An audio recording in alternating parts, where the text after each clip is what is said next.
Hi everyone, my name's Anne-Marie. Welcome to this tricks and technique video. Today we're going to be doing something that I've had to build up to because it's not always my type of thing.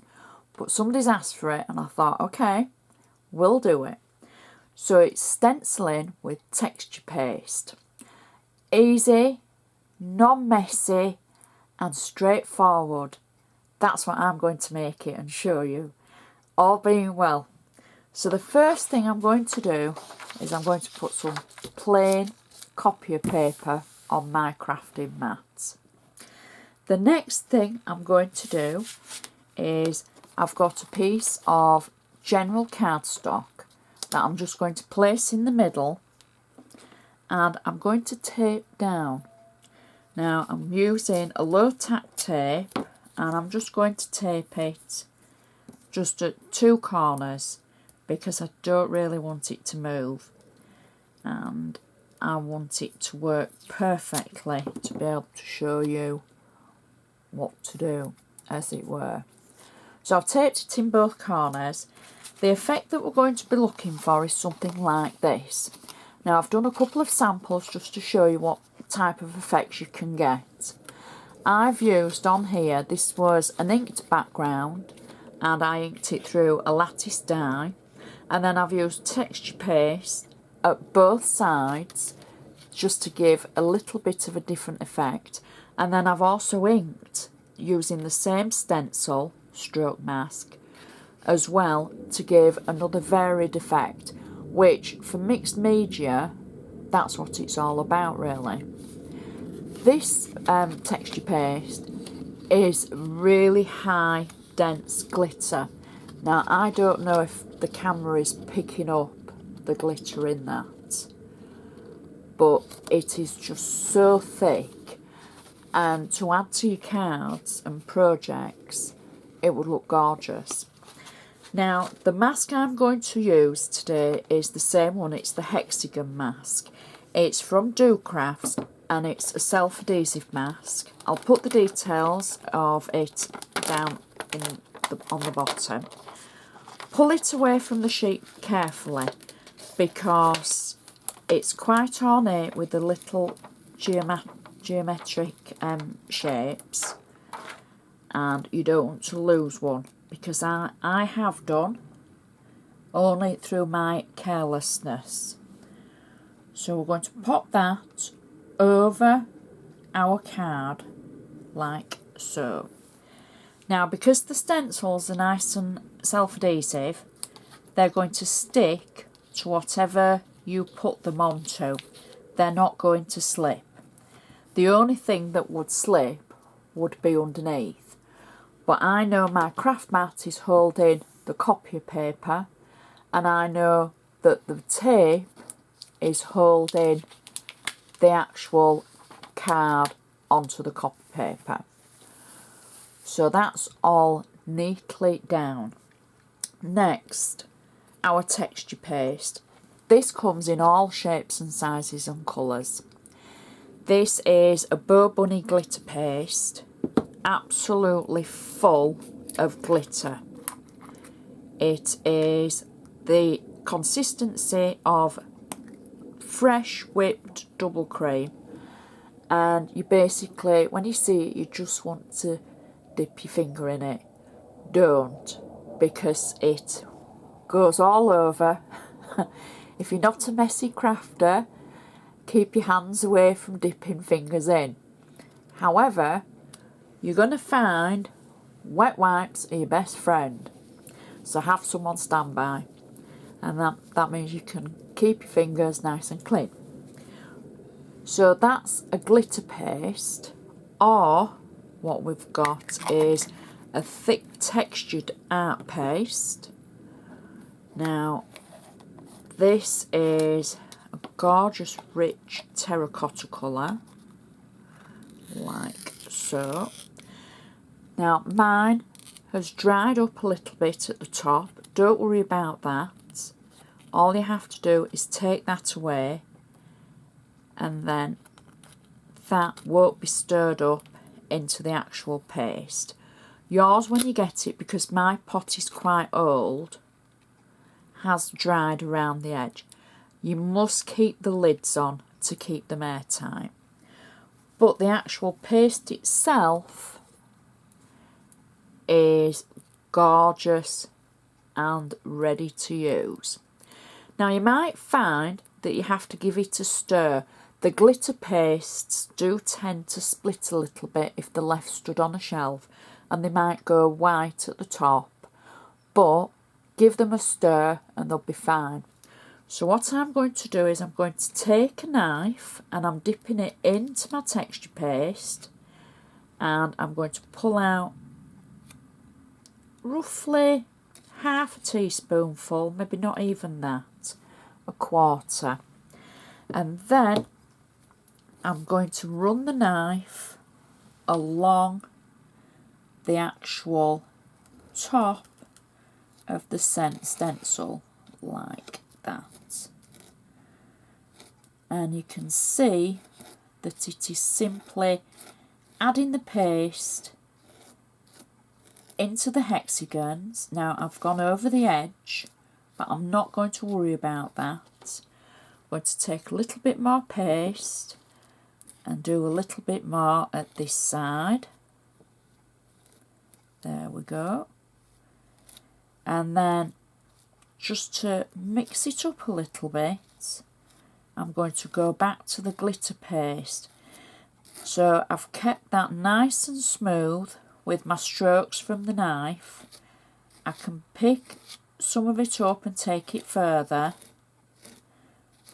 keeping it nice as if I'm plastering a wall. And I know that that's going to sound silly, but you know when you see people plastering a wall and they get a nice smooth finish, that's what you're trying for. Nice and smooth, no lumps and bumps. The best way you can do it, or however you can get it on there. Now, I did say wet wipes are going to be your best friend, and they are, because you need to clean your knife and your tools as soon as you possibly can after using it. I'm just going to put the lid of this back on. Now, I know the two colours that I've picked out don't really go.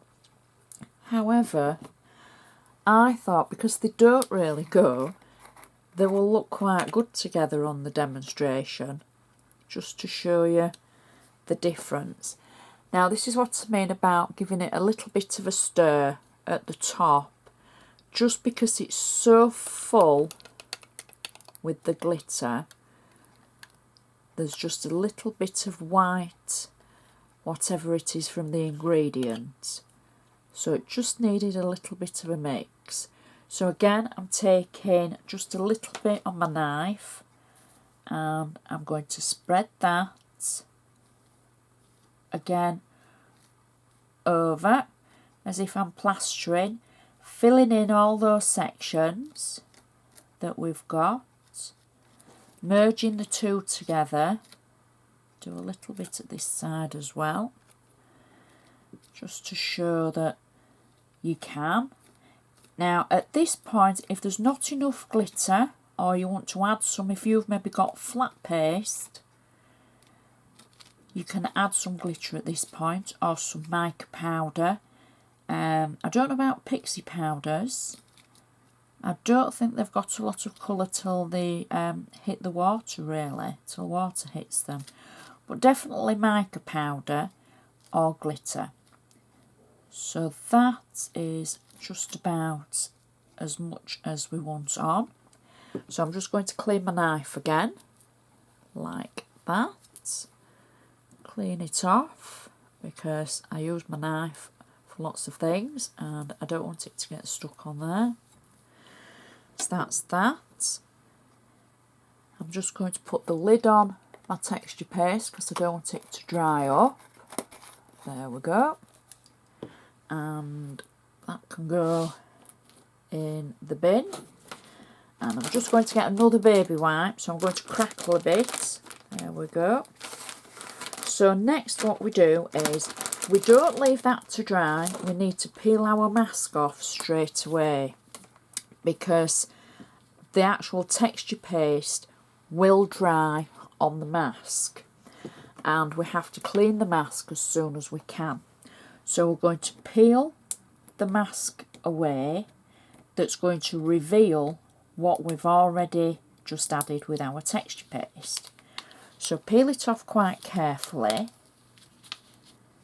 and there we go. Now that's going to reveal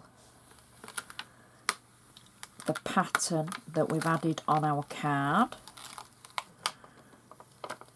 So at home you would now run and put that in warm soapy water. Don't worry about the adhesive on the back. It's not going to affect it. It'll come back as good as new. But you need to clean that off as soon as you can. Warm soapy water.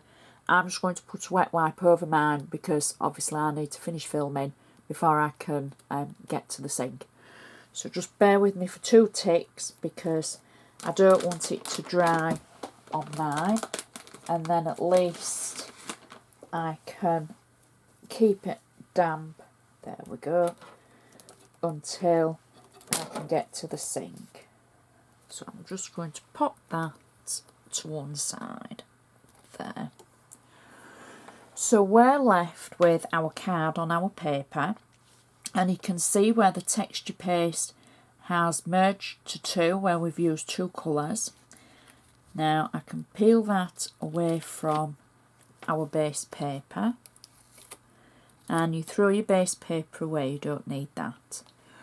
But that is our texture paste on our background, and we let that dry. Now it varies on to how different your texture paste is. Some might dry within an hour, some might take a little bit longer, some might be overnight. Now I've just noticed that where my mask has been, it's left one of the little shapes. So I'll peel that out and just put that back on the mask. And there we go. That's perfect. Very pretty with the mix of colours actually. It's worked out very nicely. But I wanted to use bright colours for you to be able to see it. There was no point. If I use it, I normally use quite a light colour, but I just wanted it to stand out for you. So I'm very happy with that, and I'm very happy that we haven't got all very messy, because that would have put you off. So it just goes to show that you can do it without getting messy. So hopefully this has given you an idea of how to use the texture paste. For anybody who has maybe never used it before, that maybe wants to have a go, try it. It is easy, it is simple, and it's not as messy as you think. I haven't got as messy as I might have done if I wasn't filming. So it just goes to show that I've got a little bit on my fingers, which will easily come off with a wet wipe. So that's why they're your best friend. But you're not going to get clouted up, as they call it over here, or in a pickle. It's quite simple. There's many different masks and stencils on the market, so just have fun with it, give it a go and see what you come up with. I really hope you're enjoying the 31 days, and I hope I'm giving you a taster of lots of different things, and you're just sitting back and watching and thinking, you know what, I could actually do that. Anne-Marie's made me think, I'm going to give it a go. So I'd love to hear from you. Please give me a like. Please share if you think I'm worthy. Please pass it on to your friends. And thank you so much for watching. I'll see you next time.